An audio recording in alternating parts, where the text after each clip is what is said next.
My ex-husband showed up at my parents' house. I need you to pack up your stuff and leave right now. What? Despite my loss for words, my ex-husband continued. My wife is pregnant. Yes, your sister. Yes, my ex-husband. He had an affair with my sister and left me 5 years ago. I want to create a good environment for the baby. Unlike a single lady like you for the rest of my life, we can make better use of this house than you. You're infertile, so no one wants you. You know what I'm saying? Just stop thinking and get out of here. I sighed and shook my head. I can't. What?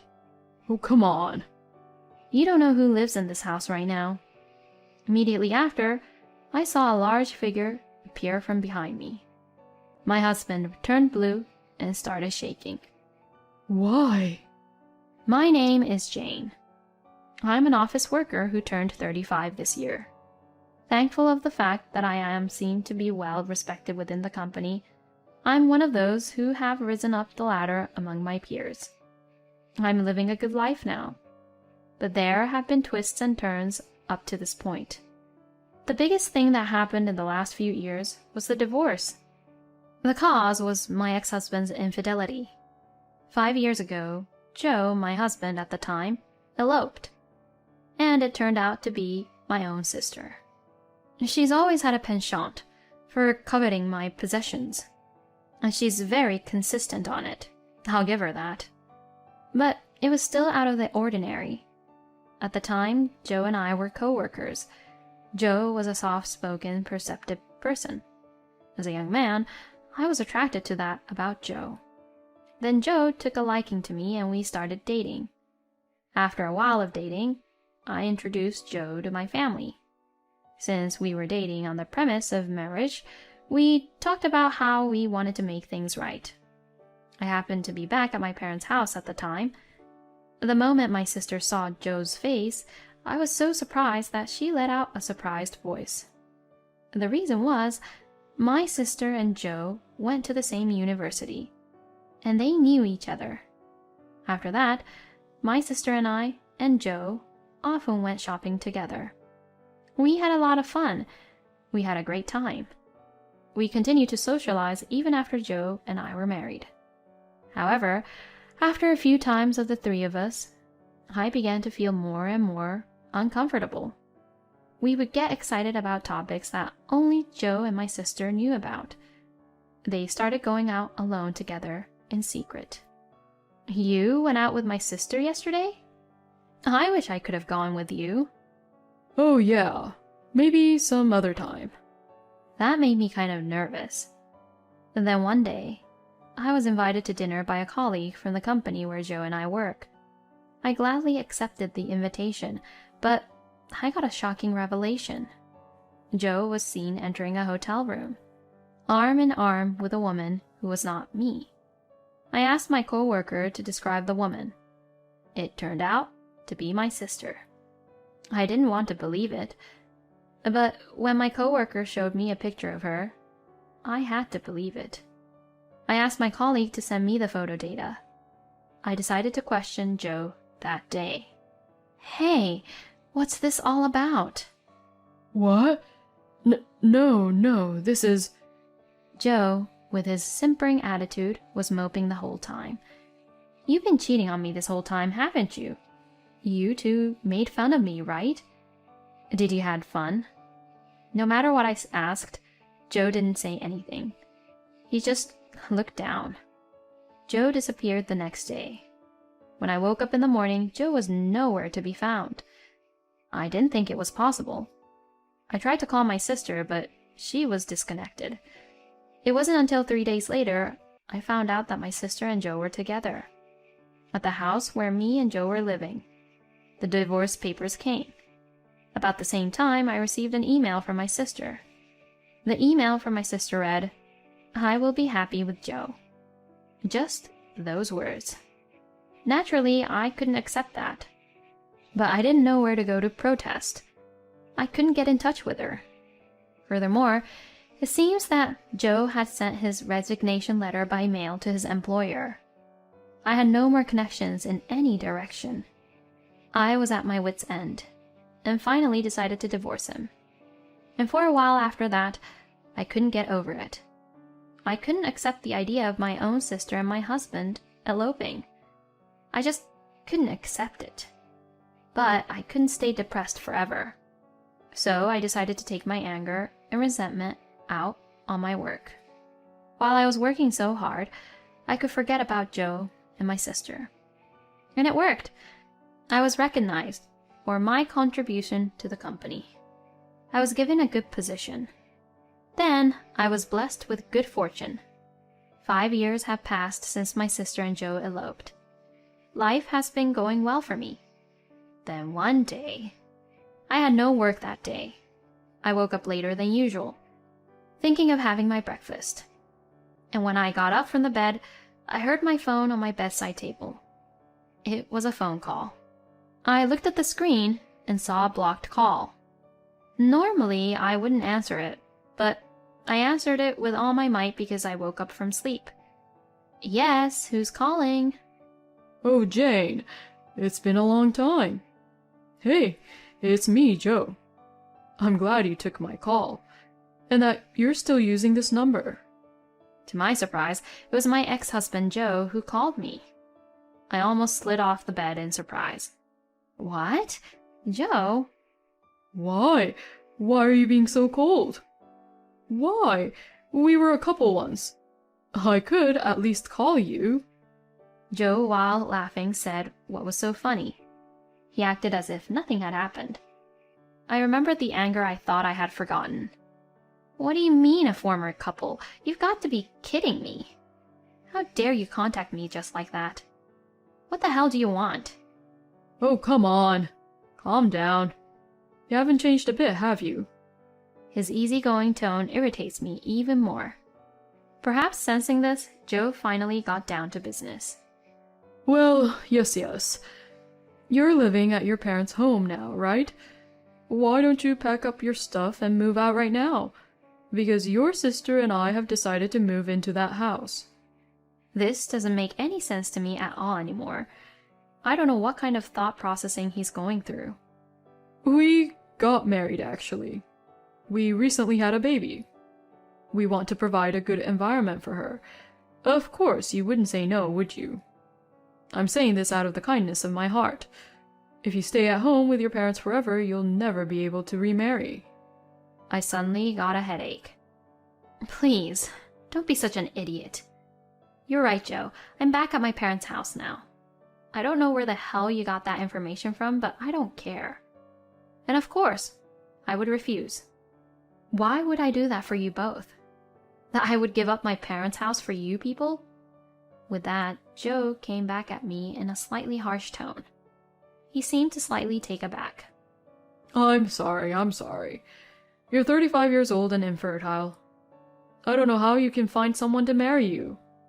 When Joe and I were married, I never got pregnant. I'm assuming that's what he meant by infertile. That's a disgusting thing to say. Is that all you have to say?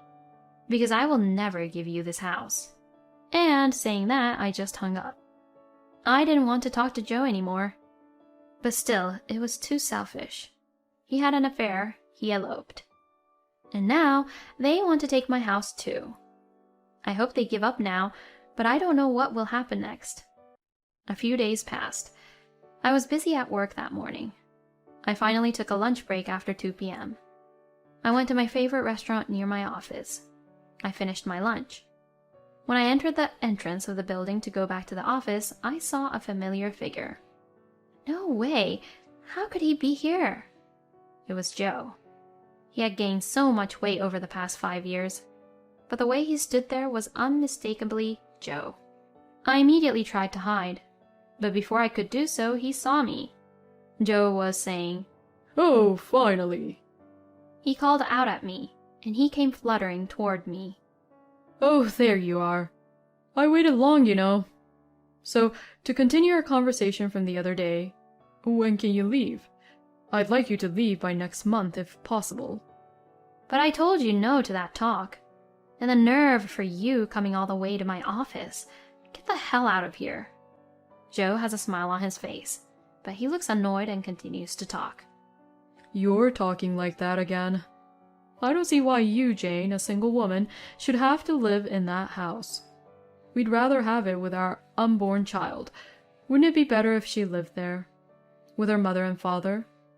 Am I wrong? You're not even listening. No matter how hard I try to talk him out of it, he will eat me up. Joe kind of terrified me. You're being a little pushy, aren't you? No matter how much you ask, what you're asking is impossible. You had an affair and eloped on your own. Why can't you go live somewhere else? When I said this, Joe wrinkled his face. He raised his voice. You listen up. The only reason I had the affair in the first place was because you were infertile. If you had been able to give me a child, I wouldn't have had an affair. It's all your fault. So take responsibility and at least give us a place where we can live. I can't even begin to fathom it. Saying it's my fault he had an affair? It's too much to take the blame. Are you serious right now? I've got work to do. I have to go. Joe was still trying to say something, but he finally seemed to notice the stares around him. He told me to remember that, and he left the entrance. Joe finally gave up on me. That's what I thought, but I was reminded that I was naive. A week after, Joe came to my office. After work was over. I was relaxing at home, watching TV. Suddenly, the intercom rang. I wasn't expecting anyone to come to visit, so I got up. I decided to look into the intercom monitor anyway. Standing there were Joe and my sister. I've really had enough of this. I rushed to the front door and opened it vigorously. Oh, Jane. Did you get your packing done? I didn't hear anything from you, so I came all the way here in person. Wow, long time no see, sis. You heard from Joe, didn't you? We're having a baby. You know, I'll take care of it when it's born. All I could do was to sigh in spite of all this. What's the matter? Are you tired? Well, I don't really care anyway. But listen to me. It's great that we're having a baby, but we don't have the money, so we're going to have to live here, okay? My sister says so with a superior look in her eyes. Joe further opens his mouth. Yeah, so I recently realized that this house is not yours. Are your parents home? Let me talk to them. It's your mother and father's first grandchild. I bet they'll accept us, right? I couldn't help but laugh when he said that. I didn't think that he didn't know about this.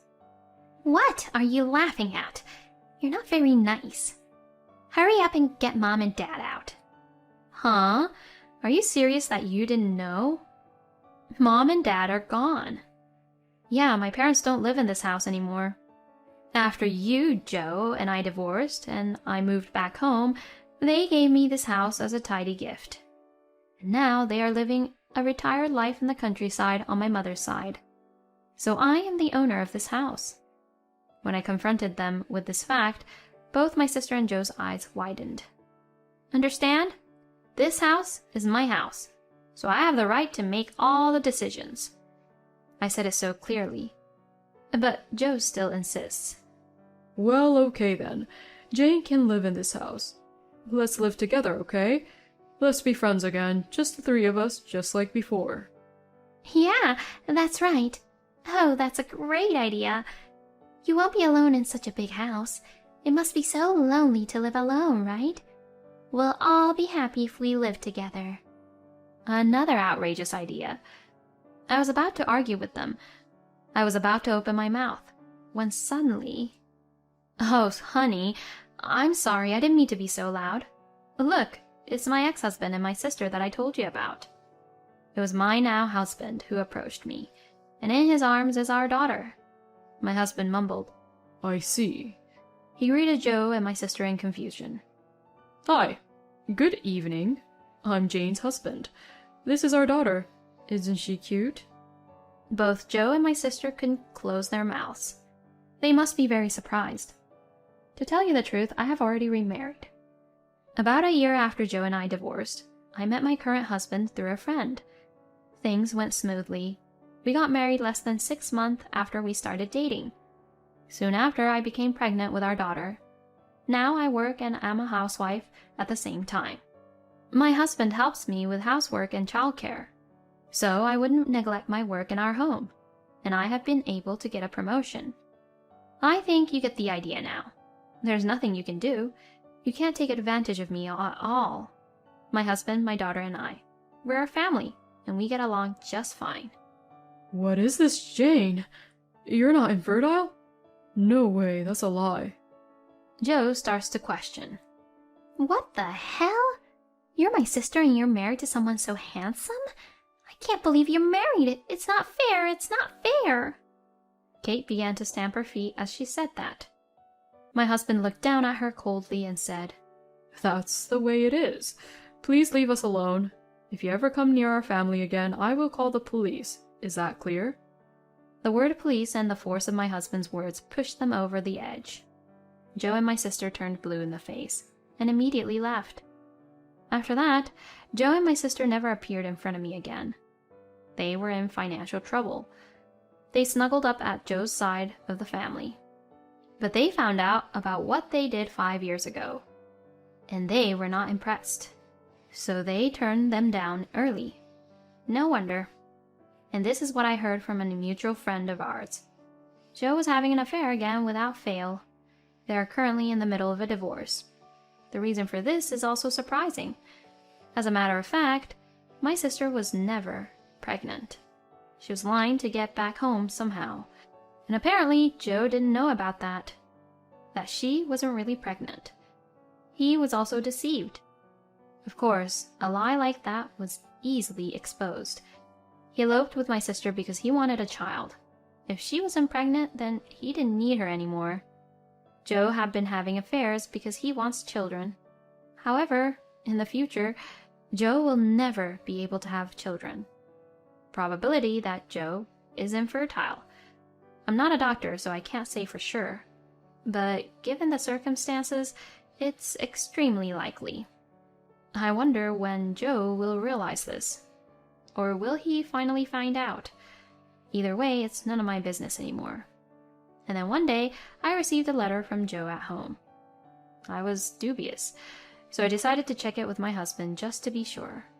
The letter said that he went to the hospital for a checkup and was diagnosed as being incapable of having children, and that he regretted what he did. He regretted eloping with my sister 5 years ago, and that he wanted to try it with me again. Naturally, I ignored the letter. My husband tore the letter to shreds in a fit of anger. He must have given up when he didn't receive a reply, or maybe he didn't expect a reply from the beginning. I never received another letter from Joe. He was a selfish and unfulfilled man to the very end. I should just forget about such a man and live life happily. I now live with my kind and caring husband. With a kind and caring husband and a precious daughter in the prime of her life, I would do anything to preserve this happiness that I have finally found. That's what I promised myself.